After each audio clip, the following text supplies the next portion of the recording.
जिले की हर खबर सबसे पहले आप तक पहुंचाने का वादा,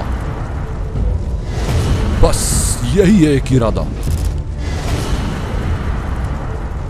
आज ही लगाए अपना पद्मेश डिजिटल सेटअप बॉक्स। नमस्कार, आप देख रहे हैं पद्मेश 24/7 कृष्णा संडे के साथ। न्यूज बुलेटिन की शुरुआत करते हैं हेडलाइन से। लालबरा के गणेशपुर में मोटरसाइकिल चालक की मौत के मामले में परिजनों ने लगाया गंभीर आरोप, अस्पताल में किया जमकर हंगामा। कलेक्टर डॉक्टर गिरीश कुमार मिश्रा के द्वारा मोहनपुर प्राचार्य को निलंबित किए जाने का छात्रों और ग्रामीणों ने किया विरोध।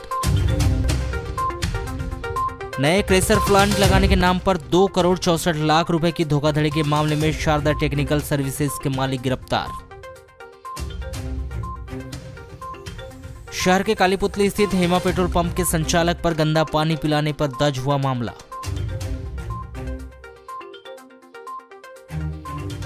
शहर के वार्ड नंबर 1 सिद्धार्थ नगर में नवविवाहिता ने लगाई फांसी, पुलिस ने शुरू की जांच। कोरोना काल में छात्राओं को नहीं हुआ साइकिलों का वितरण, रखी रखी कबाड़ हो रही लाखों की साइकिलें। वाराणसी पुलिस ने सूचना के 12 घंटे के भीतर 2 दिन से लापता 2 नाबालिग सगे भाइयों को बालाघाट बस स्टैंड में ढूंढ निकाला है। दोनों नाबालिग भाई ग्राम वारा थाना वाराणसी के हैं, जिन्हें उनके पिता के सुपुर्द कर दिया गया है। प्राप्त जानकारी के अनुसार वाराणसी थाना क्षेत्र के अंतर्गत आने वाले ग्राम वारा निवासी 9 वर्ष और 13 वर्षीय दोनों सगे भाइयों की मां बालाघाट काम करने आती है और पिता वारा में ही मिल में काम करते हैं। 16 नवंबर को 4 बजे दोनों नाबालिग भाई अपने दादी को बताकर निकले थे कि वे मंडई जा रहे हैं, किंतु रात में दोनों भाई घर नहीं लौटे।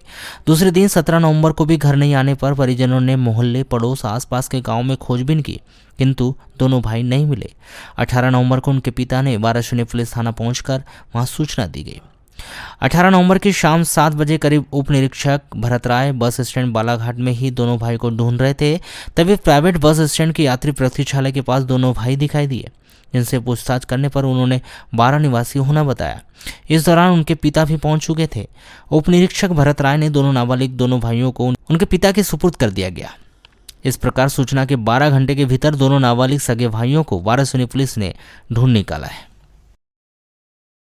शहर के मुल्ला स्टेडियम स्थित कराटे हॉल में मध्य प्रदेश गिल्ली डंडा एसोसिएशन एवं कराटे स्पोर्ट्स प्रशिक्षण एवं एजुकेशन संघ के द्वारा 3 दिवसीय ब्लैक बेल्ट कराटे सम्मान समारोह का समापन किया गया, जिसमें कुल 20 कराटे प्रशिक्षणार्थियों को ब्लैक बेल्ट से सम्मानित किया गया। इसमें कराटे के महत्व को बताते हुए अशोक जरडा कराटे प्रशिक्षक नोएडा ने कहा कि कराटे लड़कों के साथ ही लड़कियों के लिए भी सेल्फ डिफेंस के लिए जरूरी है। इससे शारीरिक क्षमता के विकास के साथ साथ मानसिक विकास भी होता है तथा उन्होंने कहा कि अपनी आत्मरक्षा हेतु कराटे की उपयोगिता दिनों दिन बढ़ती जा रही है। लालबरा के ग्राम पंचायत गणेशपुर में 17 नवंबर की शाम 6:30 बजे सड़क दुर्घटना में रानी कुठार निवासी 17 वर्षीय संदीप मड़ावी की मौत हो गई थी एवं 4 लोग घायल हो गए थे।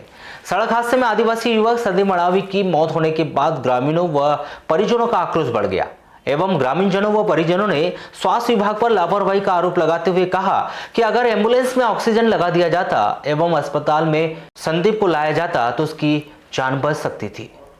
17 नवंबर की रात में एडिशनल एसपी के द्वारा ग्राम पंचायत रानी कुठार के ग्राम प्रधान विनोद ठाकरे के साथ अभद्रता पूर्वक व्यवहार किया गया, जिससे ग्रामीणजनों में भारी आक्रोश व्याप्त था और संदीप से मारपीट करने वाले गणेशपुर के ग्रामीणों को गिरफ्तार करने एडिशनल एसपी ग्राम प्रधान से माफी मांगे।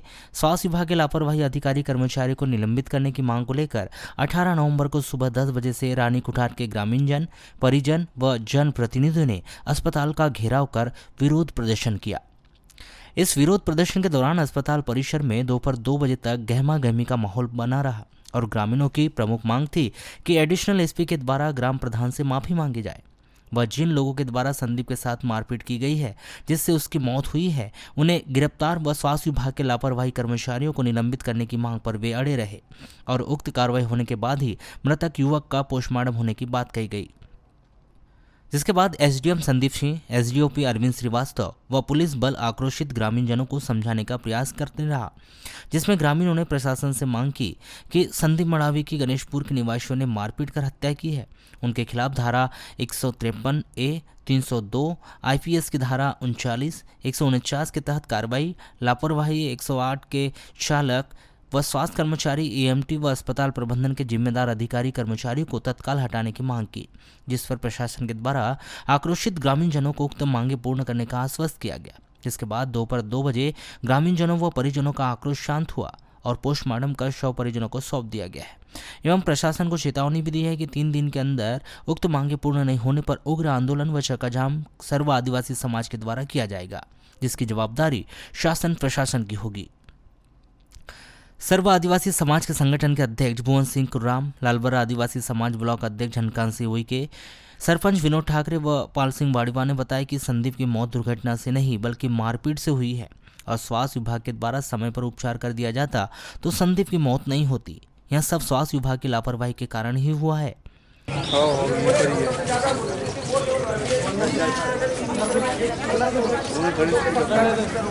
और तुम इतना प्रेशर लगा के बिहार में उनसे रोकते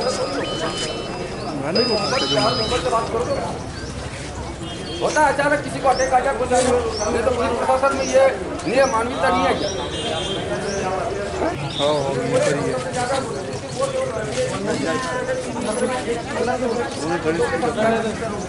और तुम इतना प्रेशर लगा के बिहार में उनसे रोकते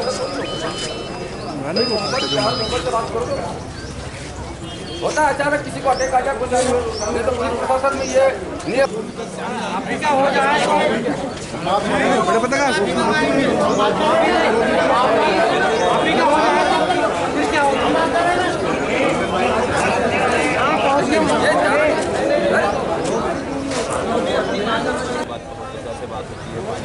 एट ए टाइम तत्काल इमरजेंसी में हमें सेवा उपलब्ध नहीं हो पाती, ये महसूस हो गया उसके लिए फिर मैं अलग हो गया।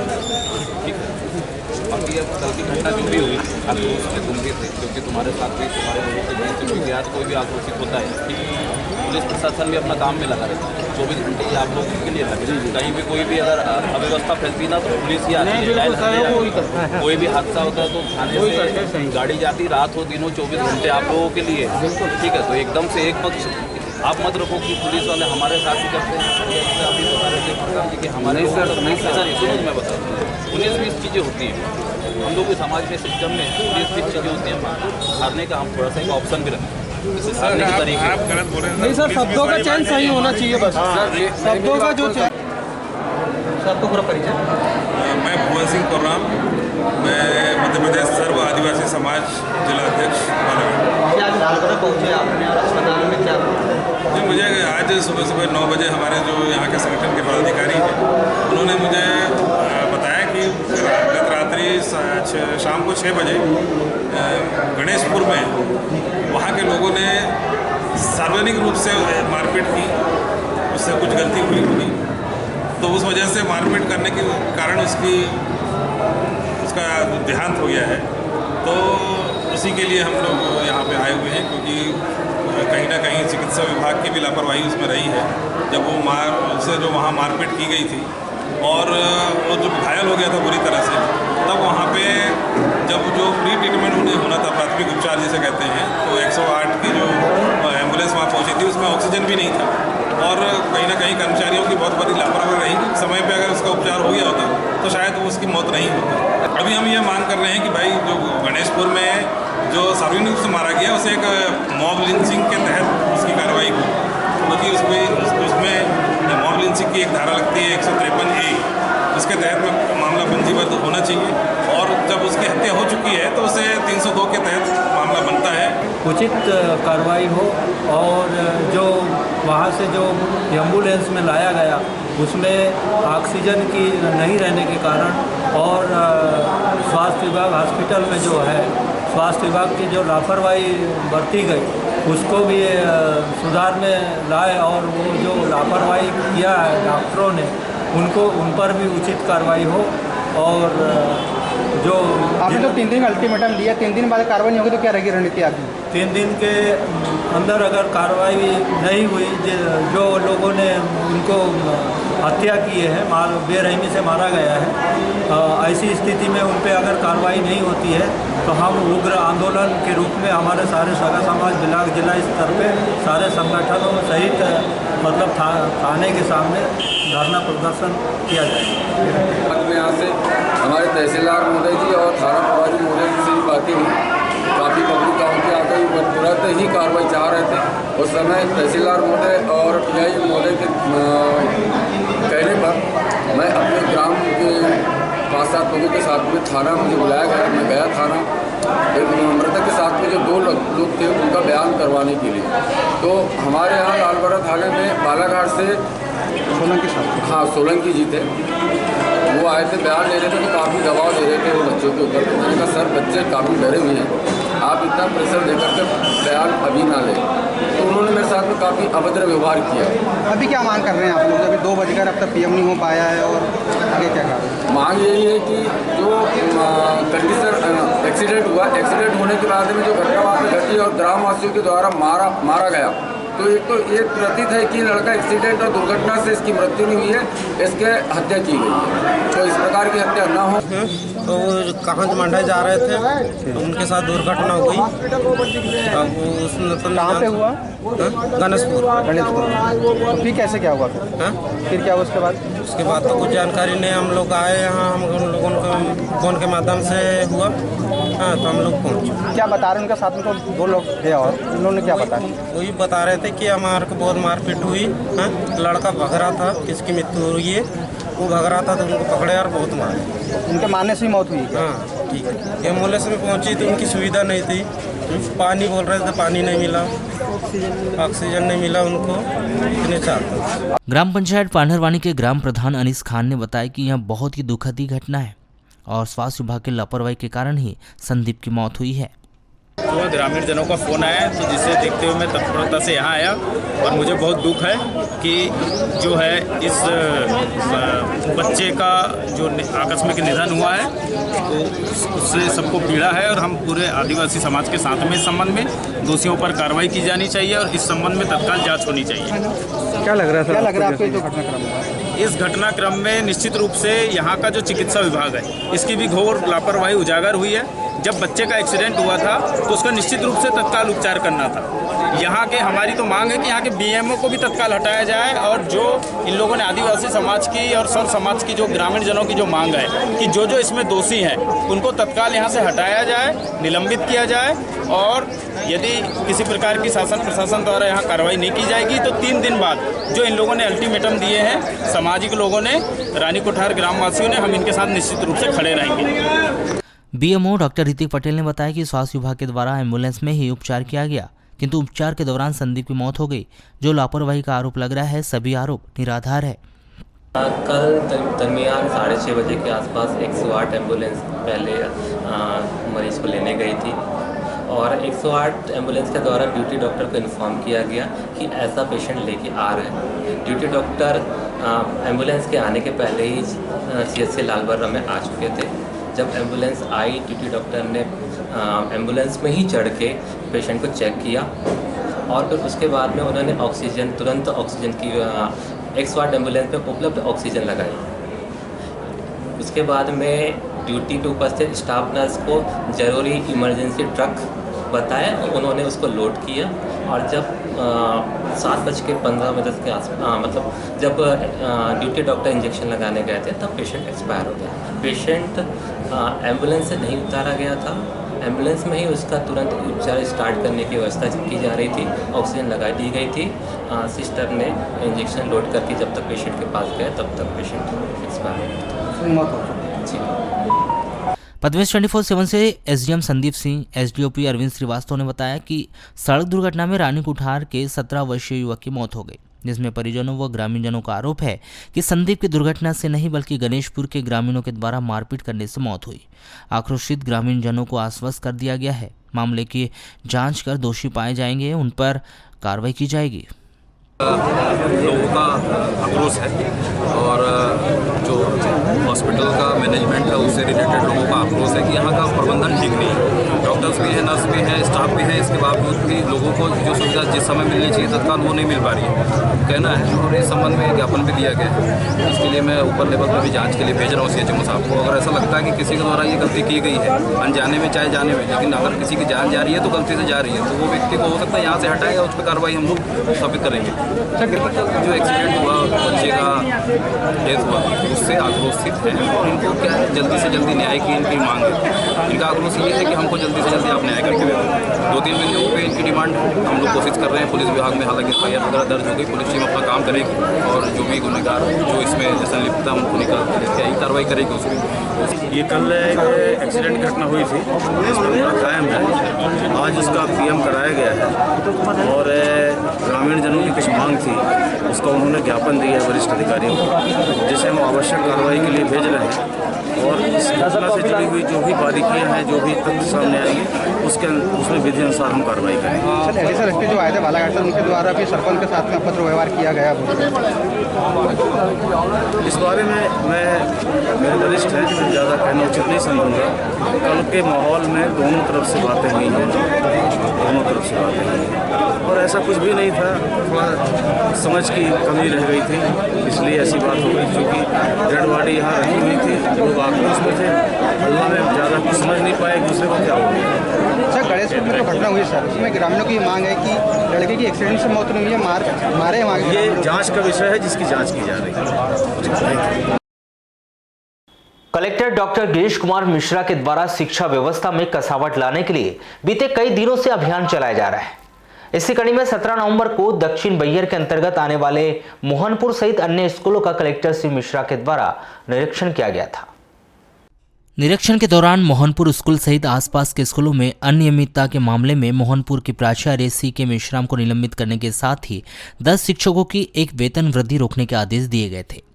गुरुवार को जैसे ही यह बात ग्रामीणों को पता चली, उनके द्वारा पालक शिक्षक संघ के सदस्य, ग्रामीण और छात्रों ने मिलकर प्राचार्य के निलंबन के आदेश को वापस लेने के लिए विरोध का मोर्चा खोल दिया। इस दौरान छात्रों ने खुलकर एक ही बात कही कि यह कार्रवाई गलत है, उनकी प्राचार्य बहुत अच्छी है, उनके यहाँ पदस्थापना के बाद से स्कूल की व्यवस्था बेहतर हुई है। क्योंकि हमारी प्रिंसिपल मैडम को हम यहाँ से जाने नहीं देंगे। कलेक्टर साहब ने उनका निलंबन निकाली है क्योंकि वो थोड़ी लेट हो गई थी। मैडम का कार्यकाल कैसा है यहाँ पे? मैडम तो रोज ही आते, टाइम पे आते हैं स्कूल और समय पे, कोई परेशानी नहीं है हमें।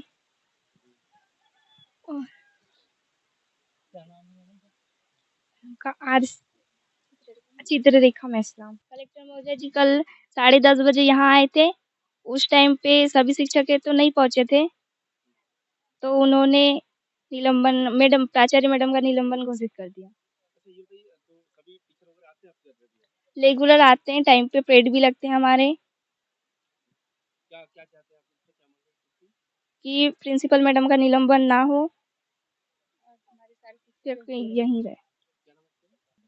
हमारे स्कूल में 17 नवंबर को अचानक से कलेक्टर आ गए थे, जिसमें कुछ शिक्षक सही टाइम पे पहुंच नहीं पाए थे। वो बाल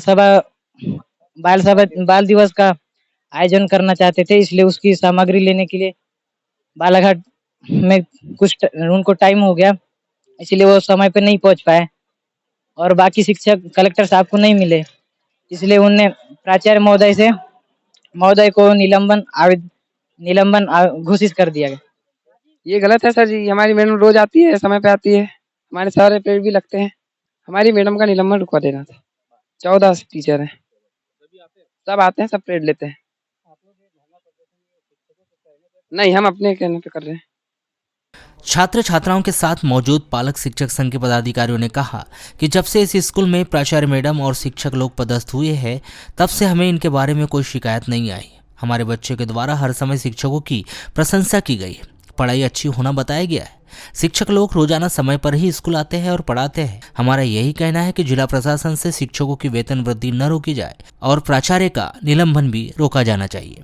कलेक्टर साहब आए, 10:30 बजे आए थे और उसके बाद उन्होंने एब्सेंट लिखे और फिर चले गए। जी, समय में आ जाते हैं और समय में चले जाते हैं। हमारे बालक यहाँ पढ़ते हैं तो उन्हें बताते हैं, समय समय में क्लास लगता है और समय समय में रिसेस की भी घंटी बजती है। हाँ, जब से मैडम यहाँ पदस्थ है तब से हमको कोई परेशानी नहीं है, ना कोई टीचर से परेशानी है। सभी अच्छे से नियम से पढ़ाते हैं, सभी अच्छे से करते हैं काम। नहीं, कोई दिक्कत नहीं है। मैडम यही रहे, सभी टीचर की वेतन वृद्धि रोके, उनको बहाल किया जाए।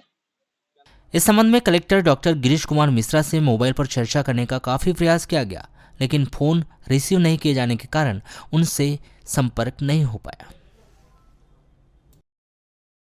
जिला अस्पताल की व्यवस्थाओं का निरीक्षण करने की मंशा से स्वास्थ्य विभाग के क्षेत्रीय संयुक्त संचालक जबलपुर डॉक्टर संजय मिश्रा बालाघाट पहुंचे, जिनके द्वारा जिला अस्पताल और ट्रॉमा सेंटर का बारीकी से निरीक्षण किया गया। इन दोनों अधिकारियों के द्वारा खासकर गायनिक वार्ड और एनआरसी सेंटर में उपलब्ध होने वाली व्यवस्थाओं का बारीकी से जायजा लिया गया तथा कमी पाए जाने पर आवश्यक दिशा निर्देश भी दिए गए। निरीक्षण के संबंध में चर्चा करने पर क्षेत्रीय संयुक्त संचालक डॉक्टर संजय मिश्रा ने बताया कि वर्ष में 2 से 3 बार जिला चिकित्सालयों का निरीक्षण करना होता है।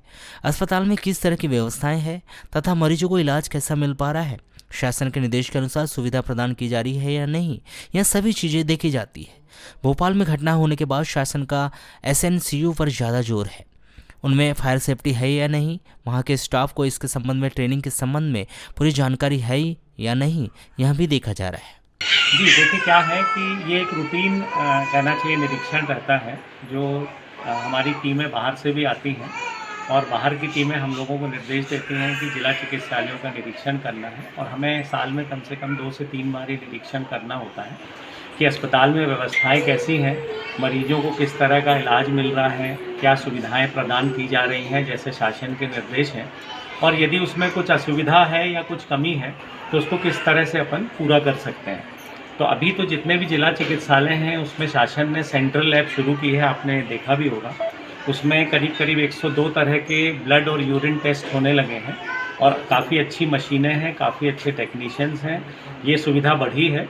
इसके अलावा हम लोगों ने एसएनसीयू में देखा है कि एसएनसीयू इसलिए देखना ज़रूरी है कि आपने देखा होगा अभी जो भोपाल की घटना हुई थी उसके बाद एसएनसीयू पर शासन का जोर ज़्यादा है, तो उसमें जो फायर सेफ्टी के मेथड है, जो फायर सेफ्टी की ट्रेनिंग है, स्टाफ उसमें कितना जानता है, तो यहाँ बिल्कुल नियमित रूप से अभी कल भी इन्होंने एक ट्रेनिंग ऑर्गेनाइज़ की थी फायर सेफ्टी के लिए, और उपकरण बराबर है कि नहीं, एक्सटिंग्विशर ठीक है कि नहीं, ये सब देखा तो वो तो बिल्कुल ठीक पाया गया है। डॉक्टरों की कमी के विषय में चर्चा करने पर डॉक्टर संजय मिश्रा ने बताया कि स्टाफ में डॉक्टरों की कमी यह समस्या प्रदेश के कई जिलों में है। नए डॉक्टर्स अपॉइंट होने वाले हैं, जैसे ही यहां से मांग भोपाल भेजी जाएगी, नए डॉक्टर्स के लिए मांगों की पूर्ति राज्य स्तर पर से कर दी जाएगी। देखिए, स्टाफ में डॉक्टर्स जो हैं, डॉक्टर्स की संख्या पूरे हमारे प्रदेश में ही कहीं ना कहीं ज़रूरत है अभी डॉक्टर्स की, और अभी पीएससी की परीक्षा ली गई है जिससे नए डॉक्टर्स और अपॉइंट होने वाले हैं। जैसे भी यहाँ से मांग भोपाल भेजी जाएगी डॉक्टर्स के लिए, वो मांगों की पूर्ति राज्य स्तर से कर दी जाएगी। स्टाफ नर्सेस पर्याप्त संख्या में यहाँ हैं, इसके अलावा बाकी स्टाफ भी पर्याप्त संख्या में, और जो भी कमी है उसके लिए समय समय पर यहाँ से जो पत्र हैं वो भोपाल जाते हैं, और जैसे जैसे नियुक्ति होती है एनएचएम के माध्यम से भी अब डॉक्टर्स रखे जा रहे हैं, स्टाफ नर्सेज रखी जा रही हैं, तो जो भी कमी है उसकी प्रतिपूर्ति बहुत ही जल्दी हो जाएगी। लामता के वार्ड नंबर 14 में 40 वर्षीय व्यक्ति जयप्रकाश पिता मोतीलाल नेती ने अपने घर में फांसी लगाकर आत्महत्या कर ली। प्राप्त जानकारी के अनुसार 17 नवंबर को भी जयप्रकाश ने शराब पी हुई थी। 2 बजे जयप्रकाश घर में था। उसकी बड़ी बेटी सलोनी बहन सोनाक्षी के साथ राशन लेने के लिए लामता बस स्टैंड की दुकान गए थे, जिनका भाई प्रेम नेती खेलने के लिए घर से बाहर गया था। 3 बजे जब दोनों बहनें घर वापस आई तो देखा कि सामने का दरवाजा अंदर से बंद था। तब दोनों बहनों ने घर के पीछे का दरवाजा खोलकर घर के अंदर जाकर देखा तो पिता जयप्रकाश घर के बीच वाले कमरे पर फांसी पर लटके हुए थे। तब बड़ी बेटी सलोनी ने दौड़कर बाजू में रहने वाले अपने बड़े पिता शोभाराम नेवारे को यह बात बताई, जिसने घर आकर हसिया से फांसी पर लटकी हुई रस्सी काट दी गई, जिससे जयप्रकाश जमीन पर गिर गए, जिनकी मौत हो चुकी थी।